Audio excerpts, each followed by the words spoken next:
data link layer is a second layer of OSI model.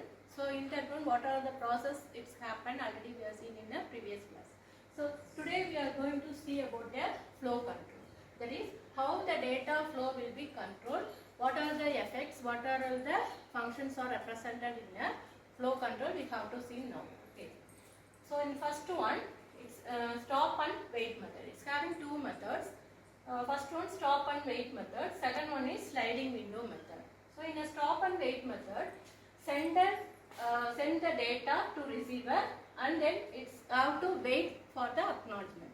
Have to wait sometimes for some time to receive the acknowledgement. So it's called as a stop and wait method. Okay.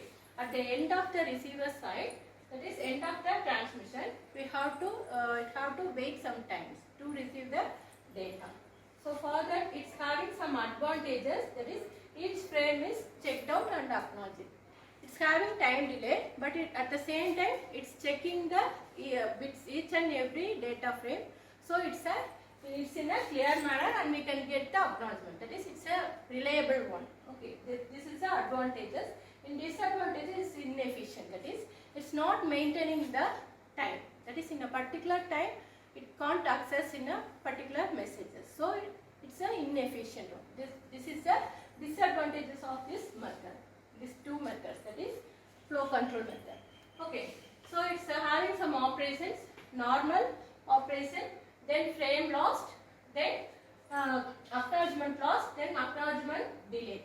Four functions are there, or operations are there in a frame. So normal operations means once your data is sending from sender to receiver, first it's establish the connection, and then it's sending the acknowledgement signal. Again it transfer the data after getting the acknowledgement signal. Okay, so that is the normal operations. Then frame lost means if you are sending any data, if it is lost in between the transmission, again we have to retransmit data. When it takes some time to know whether it is the data sender sending to the receiver, or whether it is received or not, we have to analyze after some time taken only. Okay, so it's not an efficient one. Here frame loss will be happen. Likewise, so frame loss means the acknowledgement will be lost. Okay. After that, the acknowledgement is delayed. After getting the original framing, after delaying of a data and acknowledgement, again it have to when it receive the original messages, that time it have to send the acknowledgement. So it will take some time. So here it's having some delay. So delay means it's a time delay only we are mentioning here regarding the frame. Okay. So after that, so in a sender side, sender to receiver, when before sending the data, first we have to establish the connection between the sender and receiver. After that, it's giving some acknowledgement signal. Again, it's after getting the acknowledgement, then it's giving the original data to the receiver.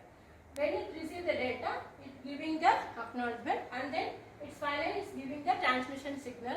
This is the one. It's a whole. This three processes. After completing this process only, the one frame will be executed or transmitted. Okay. So these three steps are important for transmission of a data.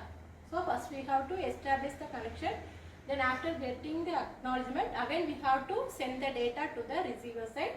Then after we are getting again the acknowledgement signal, then we have to transmit the final transmission of a data. Okay, these are all the establishment process, data transfer process, and the transmission process. So this is the three main things. After it's under all in a stop and wait method. Next one is sliding method, sliding window method. Sliding window means each and every data we are dividing as a frame. So each frame we are calling it as a windows, that is sliding windows. We have to slice the data, so that data will be called it as a frame. So in a sliding window method, we are giving some sizes of each frame. So in a whole messages we are dividing in some sizes.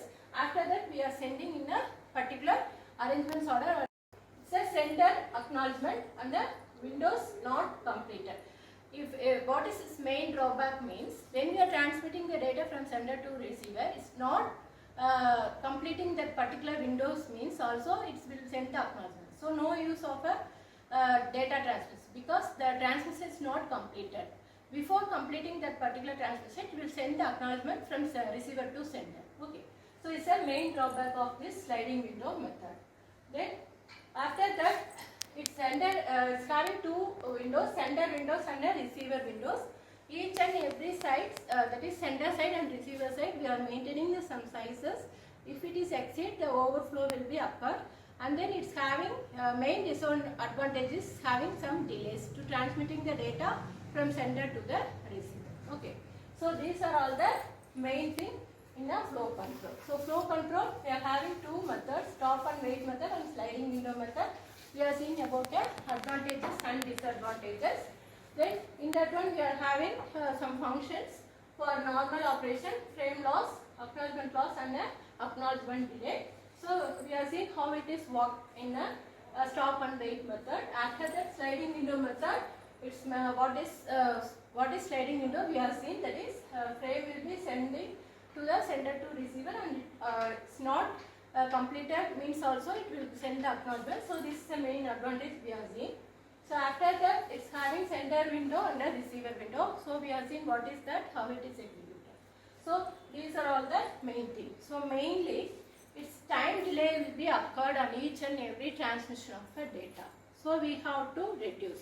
Within a short time, we have to transfer the maximum data. That is our that is aim. That is that time only we can get the efficient data transmission and the particular correct message transmission. Okay. So this is the under in the flow control method will be coming. Okay.